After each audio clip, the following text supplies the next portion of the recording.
Hello everyone, and welcome back to Coming Soon Movie News with Niklsun, coming to you from Los Angeles, California. The episodes today are going to be broken up into individual sections only due to the fact the way that I record the episodes. And also, as you can see, I'm not in my normal studio, so I don't have the right lighting conditions or audio quality, so I do apologize about that. But I am reporting on all the things that are coming out of San Diego Comic-Con. So, ahead of Marvel's panel tomorrow, a couple of bits of information have actually come out about Ant-Man. And they're not that great. When dealing with the script, it is always an evolutionary process, and unfortunately, they've actually had to lose a couple of their actors. Patrick Wilson, Matt Gerard, and Kevin Wiseman all have left the production of Ant-Man. Now, Matt Gerard, who was supposedly going to be playing a secondary villain character in the movie, and Kevin Wiseman, who was playing an unknown character at the time, both of their characters were actually completely excised from the new version of the script. So their characters are no longer even involved. So that's why they're no longer going to be involved in the project. Patrick Wilson, on the other hand, his character is still remaining in the film, but due to the fact with Edgar Wright being taken off as director or leaving amicably, as is the apparent story, he's had to actually leave because of scheduling conflicts. The movie was actually supposed to start filming, as far as I'm aware, in July, at the beginning of July, and now it's been pushed to start in September. So that's 2 full months. And when actors have several projects lined up, their scheduling is very key. And they really don't have a lot of room to maneuver around, because a film production schedule, especially if you're a main actor in the movie, you're working 12, 14, 16, 18 hours a day on that project. And you don't have any time to shoot 2 projects at the same time. Some actors do. Other people do have the ability to do that depending on either the size of their role or what is being filmed at that time. Sometimes they can even work the production schedule around someone else's schedule, but in this case I don't believe that was the case. But yeah, Patrick Wilson has left the project.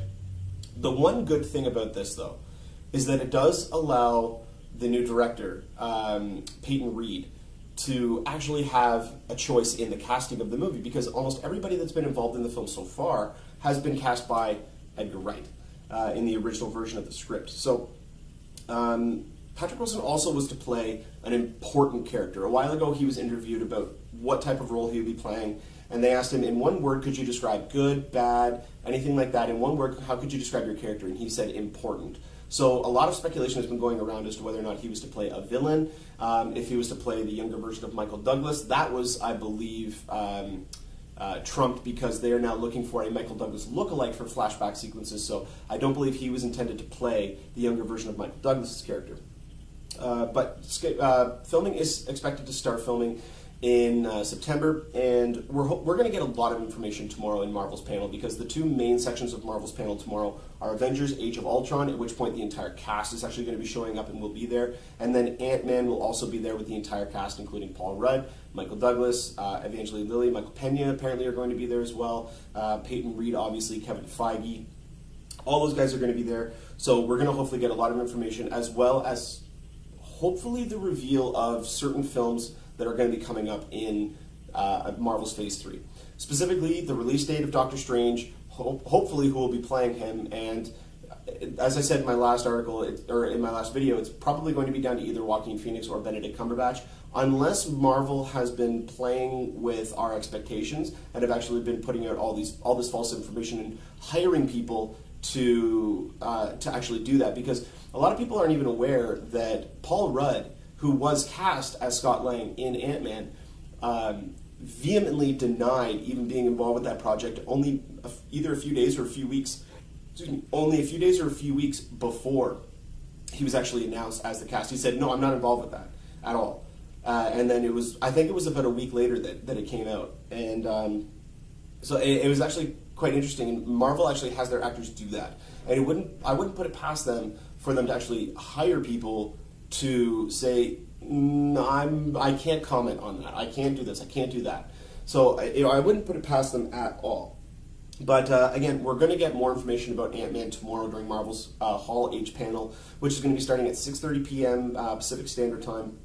So definitely check back after that. It's an hour. As far as I'm aware, it's either an hour or a 2-hour-long panel. Once that panel is done, I will then record the videos about what we all saw, or what they all saw, sorry, and we'll discuss everything after that. So definitely check back for that.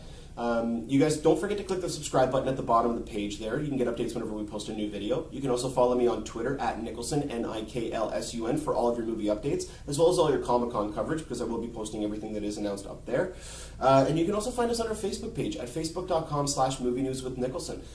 You can start a discussion on there, ask me questions or anything like that. I'm happy to respond and chat about movies. I love doing that. So definitely do that, guys. And as always, check back later for the next episode of Coming Soon Movie News with Niklsun. But until next time, you guys take care.